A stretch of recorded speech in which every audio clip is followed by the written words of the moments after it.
Olá, boa noite a todos. Sejam todos bem-vindos à nossa palestra da segunda-feira à noite.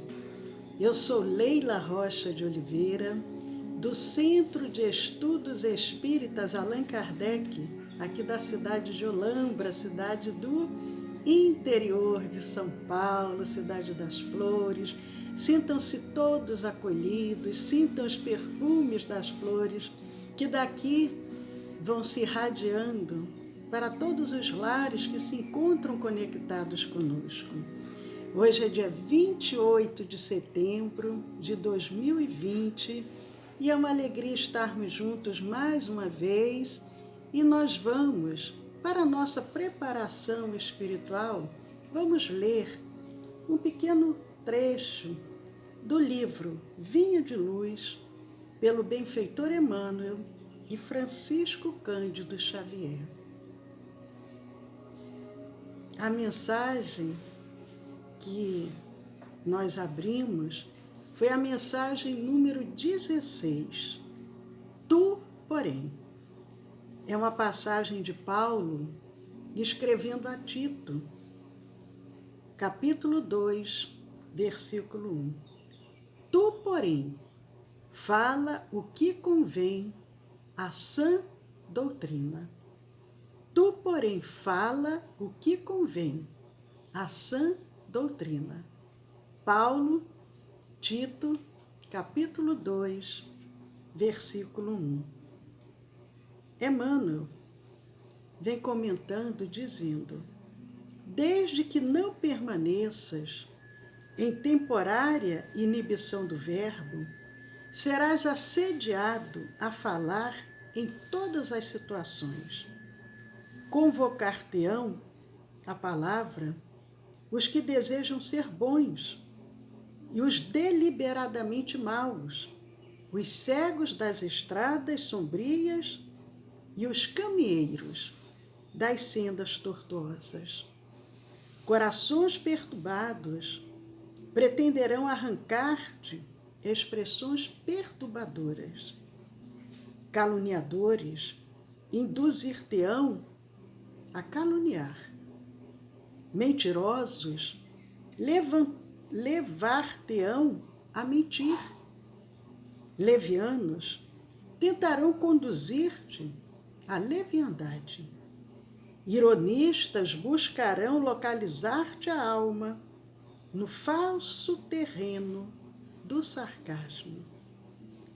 Compreende-se que procedam assim, porquanto são ignorantes, distraídos da iluminação espiritual, cegos, desditosos, sem o saberem.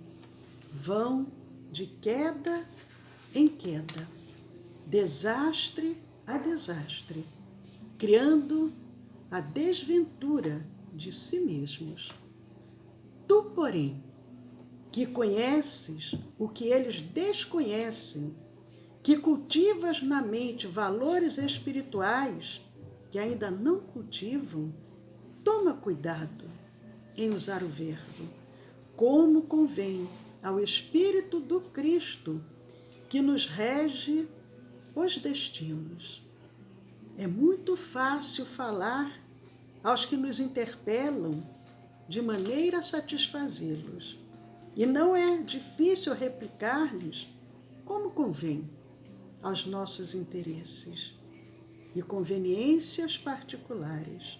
Todavia, dirigirmos-nos aos outros com a prudência amorosa e com a tolerância educativa convém a sã doutrina do Mestre.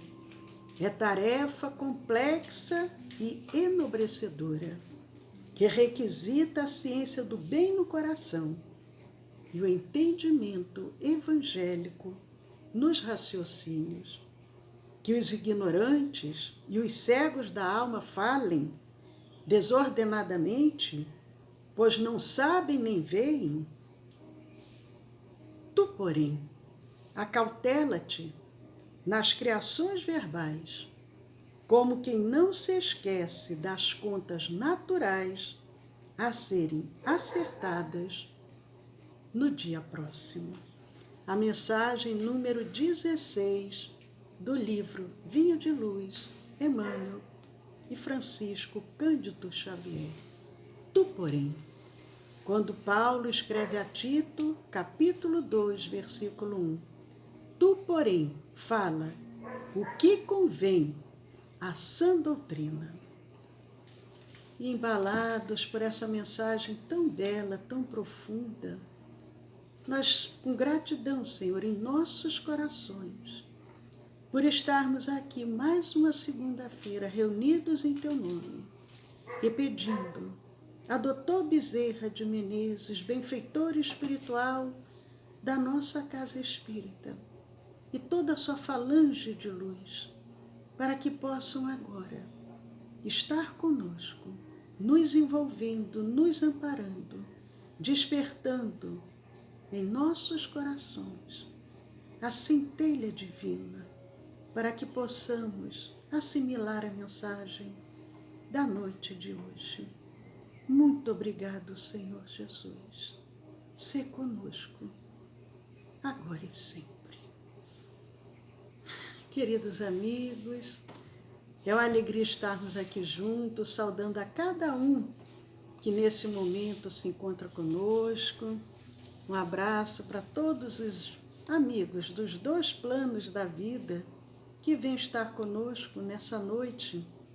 E nós vamos dando início, como temos feito ultimamente, iniciando, contando uma história. O tema da nossa noite de hoje é o pote rachado. O pote rachado. E a história começa assim. Era uma vez, um carregador de água levava dois potes grandes, pendurados, um em cada ponta de uma vara, sobre os ombros. Um dos potes tinha uma rachadura, enquanto o outro era perfeito. E sempre chegava cheio de água no fim da longa jornada entre o poço e a casa do mestre. O pote rachado chegava sempre pela metade. Assim foi. Durante 2 anos, diariamente, o carregador entregava um pote cheio e outro pote pela metade, na casa de seu mestre. O pote perfeito estava orgulhoso de suas realizações. Porém, o pote rachado estava envergonhado de sua imperfeição e sentia-se miserável por ser capaz de realizar apenas a metade do trabalho que deveria fazer. Um dia, decidiu e falou para o homem, à beira do poço: estou envergonhado e quero pedir-te desculpas. Por quê? Perguntou o homem. De que estás envergonhado? O homem pergunta ao pote. Nesses 2 anos, eu fui capaz de entregar apenas a metade da minha carga. Porque essa rachadura no meu lado faz com que a água vaze por todo o caminho, até a casa de teu Senhor. Por causa do meu defeito, tens que fazer todo esse trabalho e não ganhas o salário completo dos teus esforços.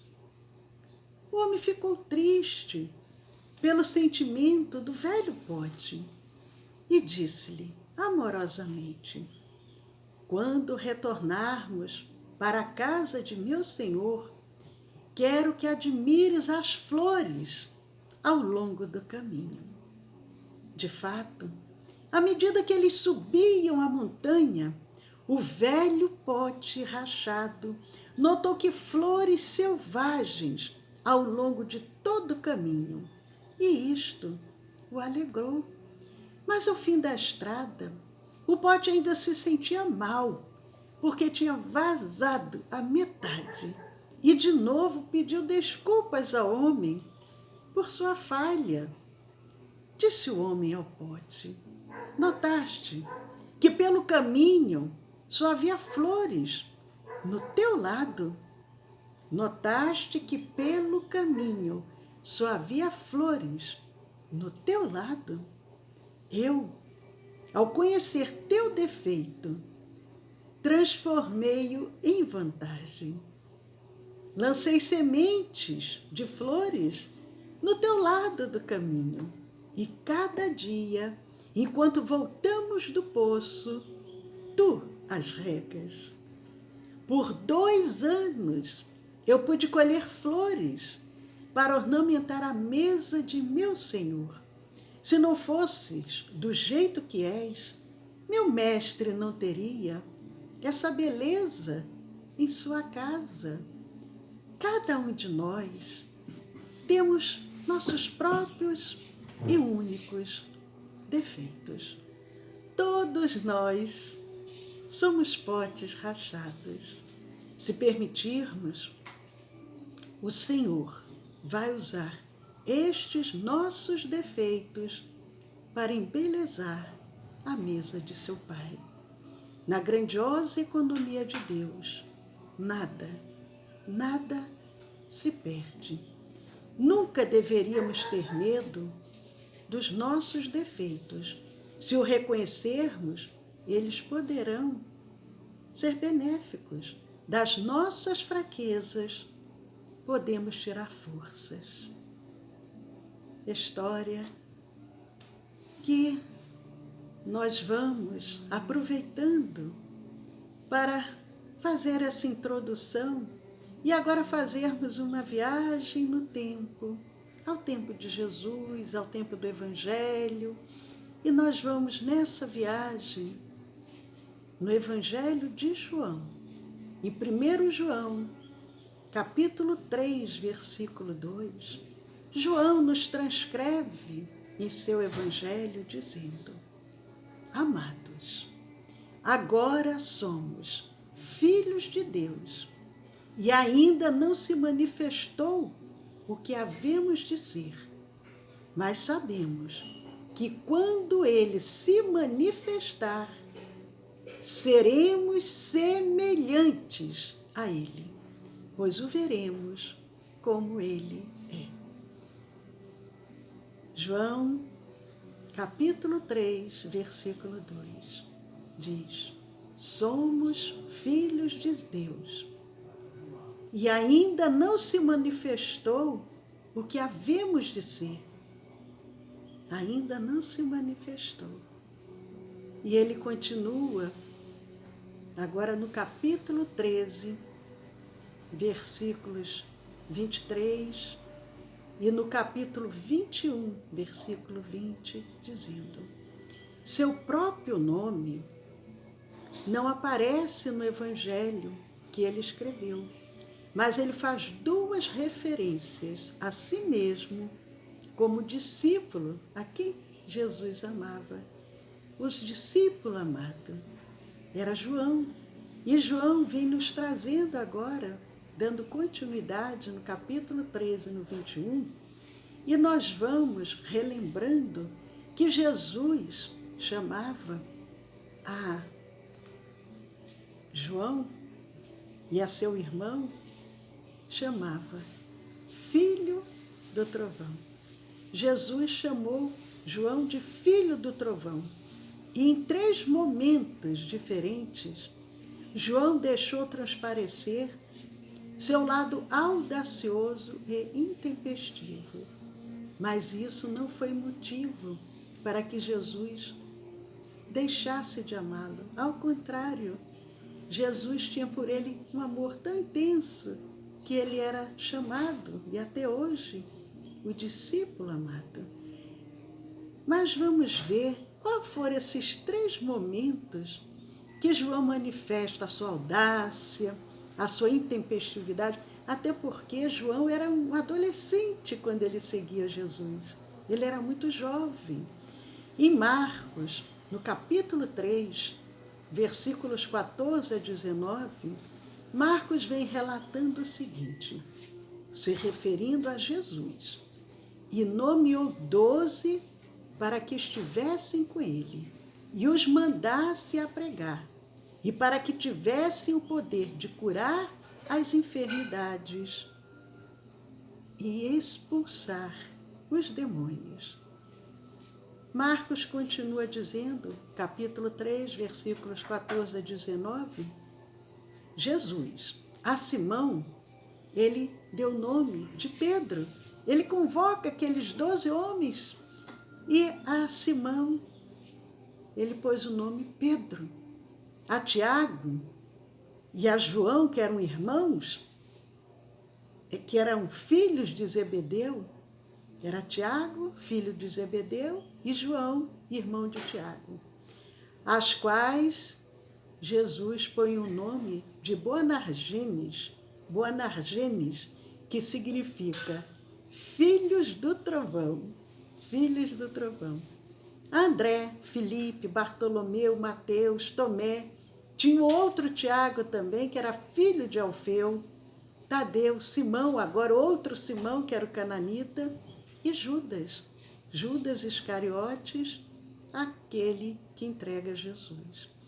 Os 12 apóstolos, o que é que nós percebemos? Eram pessoas comuns, homens de profissões diferentes e que tinham diversas falhas e fraquezas, mas isso não foi obstáculo para que Jesus os convocasse para o trabalho. Jesus chama João, filho do trovão. Primeiro episódio de João, na sua intempestividade, na sua euforia, foi quando os discípulos estavam indo a Jerusalém. E os samaritanos, nós sabemos que entre os judeus e os samaritanos havia uma certa diversidade. E eles estavam indo a Jerusalém e os samaritanos não permitiram que eles passassem pela região que eles viviam, pelo seu território. Isso está relatado no Evangelho de Lucas. Os samaritanos não permitem. E o João, logicamente, fica muito contrariado com aquilo, porque eles queriam passar e Jesus havia pedido que fossem uns mensageiros na frente para procurarem uma pousada. E o que acontece? Quando eles vão por ali, pelo caminho dos samaritanos, os samaritanos não permitem que eles passem. E o Tiago e o João, os 2 irmãos, os filhos do trovão, diante disso ficaram muito revoltados. E olha qual a colocação. Senhor, eles falam para Jesus, perguntam a Jesus, Senhor, queres que digamos que desça fogo do céu e os consuma? Olha a proposta do João e do Tiago. E Jesus o repreende e diz que o Filho do Homem não veio para destruir, mas para salvar, e buscam um outro caminho. Em outra ocasião, foi uma demonstração de ciúme e de exclusivismo. Está relatado também no Evangelho de Marcos, no capítulo 9, versículos 38 a 41.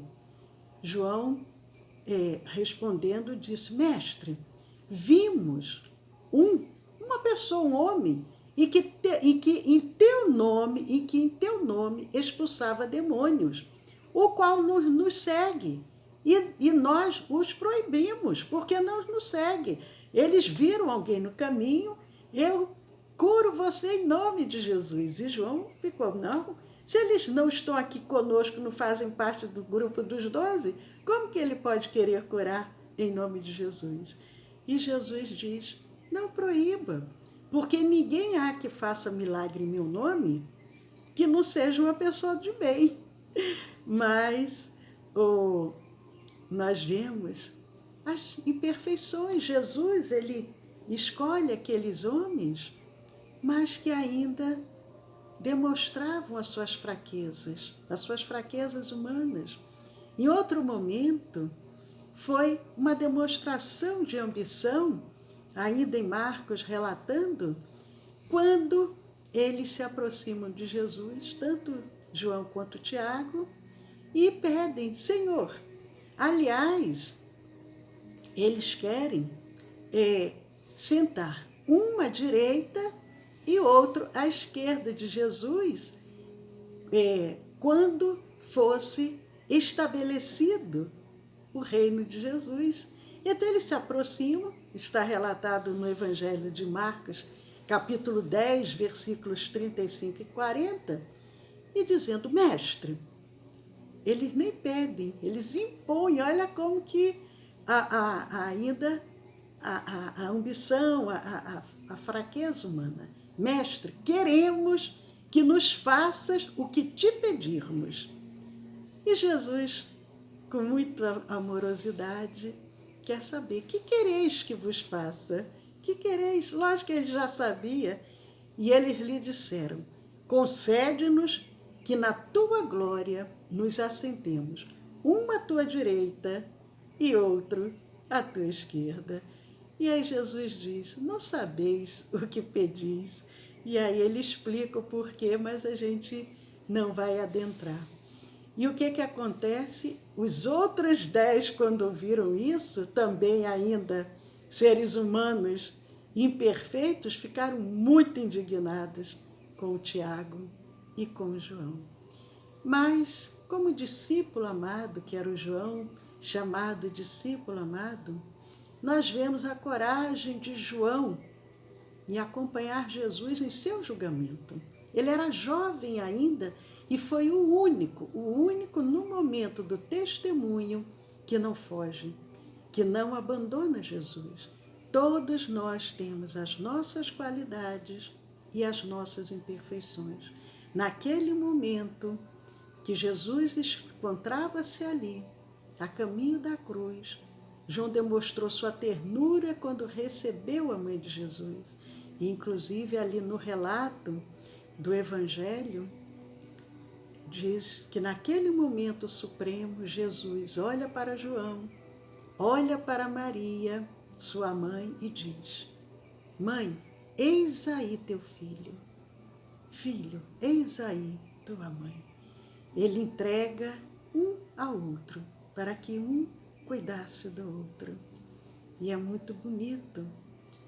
E não podemos esquecer quando João, no capítulo 4, 1 João, capítulo 4, versículos 7 a 21, ele vem fazendo uma definição sobre o amor, muito profunda, muito bela. Ellen White, no livro Educação,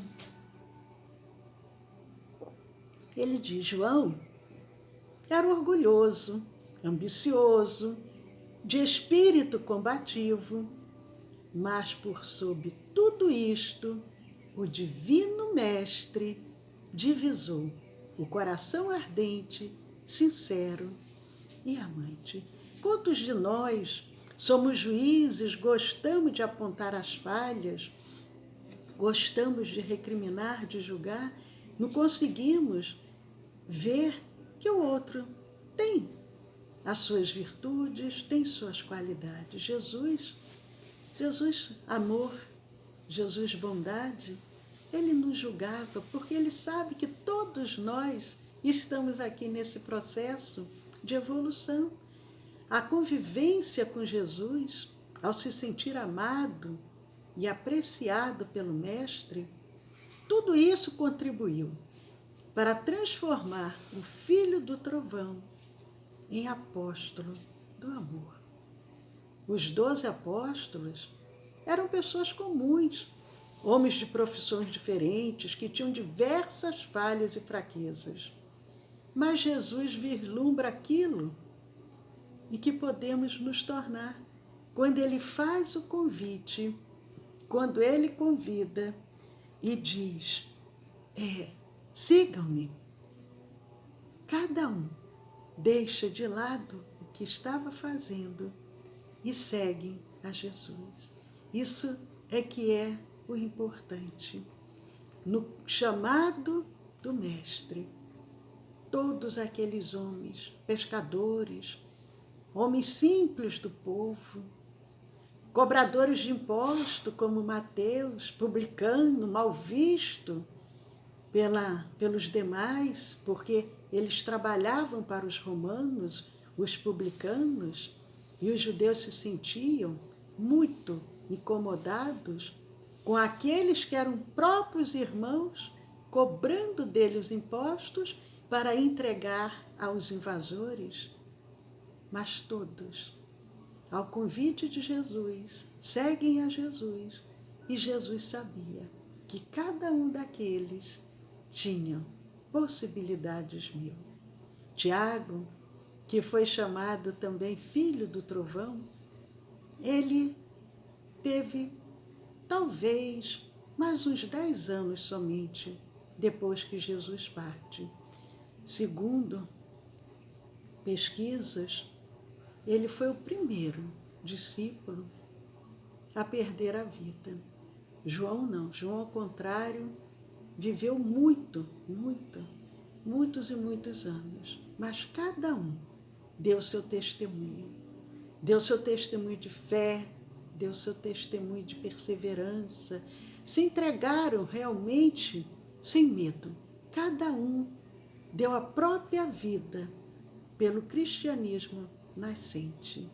Nós não precisamos mais dar a nossa vida para demonstrarmos que somos cristãos, que somos espíritas cristãos, mas podemos a cada dia buscarmos fazer como aquele pote rachado, que mesmo com as suas dificuldades, mas foi útil, mesmo com as suas imperfeições, mas contribuiu para embelezar o caminho. Que possamos nós também sermos úteis, embelezarmos os caminhos aonde nós estivermos, começando pelo nosso próprio lar, os nossos ambientes de trabalho, a nossa rua, a nossa cidade, podermos trabalhar com Cristo, sermos trabalhadores dignos da seara do Mestre. Ele nos convida há 2000 anos. A seara é grande, os trabalhadores são poucos, mas Ele conta com cada um de nós, com as nossas limitações, com as nossas possibilidades ainda pequenas, mas Ele conta com cada um de nós.